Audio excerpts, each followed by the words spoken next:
আচ্ছা, এবারে যদি আমরা একটা কোয়েশ্চেন করতে চাই, কেমন কোয়েশ্চেন আসে, ধর এখানে দেওয়া আছে, এটার মান দেওয়া আছে -3, এটা দেওয়া আছে 2। আচ্ছা, কোয়েশ্চেনটা প্রপারলি লিখি। আগেরবারে পুরো ভিডিও বানানো, সেখানে আমি কোয়েশ্চেনটা ভুল টুকে আর কি প্রসিড করেছিলাম। তো এটা হচ্ছে প্রপার কোয়েশ্চেন, এটা আর এটার ভ্যালু দেওয়া আছে। এবারে আমাদের যেটা বার করতে হবে সেটা কি হবে, ব্র্যাকেট নোটেশনে সাই আর ফাই, আগে ফাই থাকবে, এরপর সাই থাকবে, 3 থাকবে শুধু সাই সাই, আর একটা 4 নম্বরে থাকবে, যেটা বার করতে হবে থাকবে অনলি ফাই ফাই, তার মান। এবারে আমাদের এটা কিট নোটেশন দেওয়া আছে। এখানে দেখ, প্রথমে 1 নম্বরটা যদি আমরা বার করতে চাই, আমি একটা দেখাবো, বাকি সবগুলো সহজ সেমভাবে করবি। প্রথমে একটা বুঝে নিবি, তারপর করে আমাকে আজকে রাত্রের মধ্যেই যেন পাঠাবো, ঠিক আছে? এমন কিছু কঠিন না, ম্যাক্সিমাম 15 মিনিট লাগবে, এর থেকে বেশি না। আমি বোঝাচ্ছি বলে এটা লেন্দি হতে পারে, বাট নিজেরা করলে এত বেশি টাইম লাগে না। আচ্ছা, ঠিক আছে। এটা প্রথমে আমরা যখন এটা বার করতে চাই, নোটেশনটা দেখেই বুঝতে পারছি যে এটা হচ্ছে ব্রা নোটেশন, আর এটা যেটা হচ্ছে সেটা হচ্ছে কেট নোটেশন, ঠিক আছে? বাট আমাদের কি দেওয়া আছে, কেট নোটেশন দেওয়া আছে, কেট। তাহলে এখান থেকে আমাদের ব্রা নোটেশনটা আইডেন্টিফাই করতে হবে।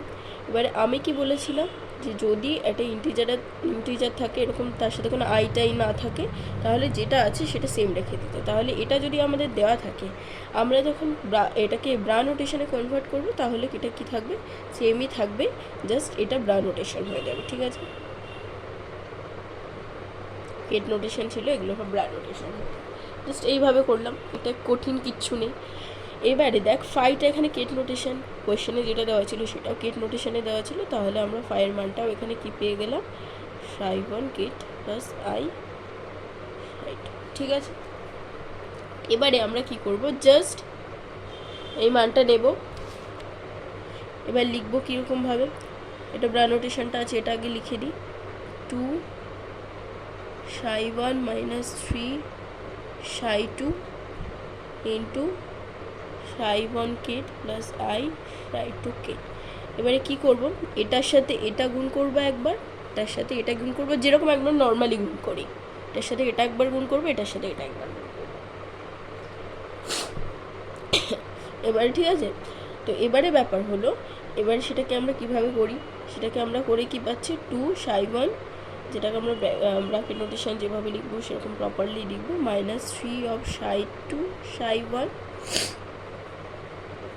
হ্যাঁ তাই তো, সাই1। আচ্ছা, এটার সাথে এটা গুণ করে, মানে যেটাই খুশি করতে পারি, সেটা কোনো প্রবলেম নেই। তো করলে অ্যাকচুয়ালি কী আসছে, তাহলে 2y সাই1 সাই2, আচ্ছা, মাইনাস 3i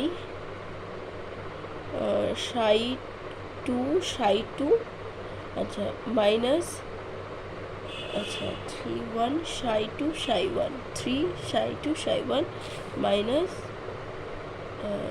3i সাই2 সাই2। এবারে একটা জিনিস খেয়াল করবি, ঠিক আছে? আমরা এটা পেলাম, আর একটা জিনিস খেয়াল করবি, যখন সেম থাকবে এরকম ব্র্যাকেট নোটেশনে, সেক্ষেত্রে এটাকে আমরা এইভাবে রিপ্রেজেন্ট করতে পারি। তো আগে যখন দেখালাম, এটা will be equals to 1, normalization, orthogonality সব পড়িয়েছিলাম।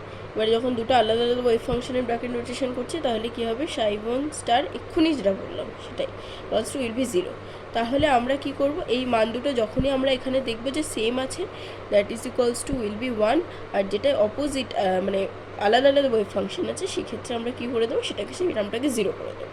তাহলে এটা কি আছে, 2 সাই1 যেটা বেরিয়েছে, তাহলে আমাদের ওটা কি হবে, 2 into 1 minus 2i into 0 minus 3 into 0 minus 3i into 1, তাই তো?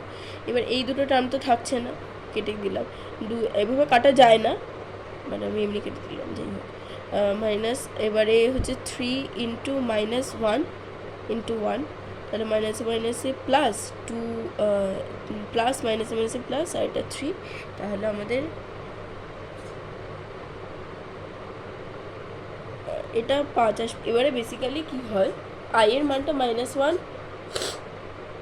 নয়, I square equals to -1, I square equals to -1, ঠিক আছে, এটা রিমেম্বার, এটা আমারও ভুলে গেছিলো। তাহলে এটা কি হবে, 3i থাকবে 2 - 3i, এটাই হবে অ্যাকচুয়াল অ্যান্সার। যেটা আমি সুমনা তোকে বোধহয় বলেছিলাম ভুল করে, যে i ইকুয়ালস টু -1 বলে ফেলেছিলাম, বাট আমার এক্ষুনি মাথায় স্ট্রাইক করে যে i square equals to -1, not i equals to -1, ঠিক আছে। তো এটা এইভাবেই প্রসিড হবে, এটা খুবই সহজ, এইটার আর এইটার কথা মনে রাখলেই পুরোটাই প্রসিড হয়ে যাবে। এটা খুবই সহজ। আর বাকি তোরা যে এই বাকি যে 3টা থাকলো সেটা আমাকে করে রাতের মধ্যে পাঠাবি, সেমভাবে করবি, কিছু নেই, জাস্ট চেঞ্জ করবি এদিক ওদিক, সেভাবেই করবি।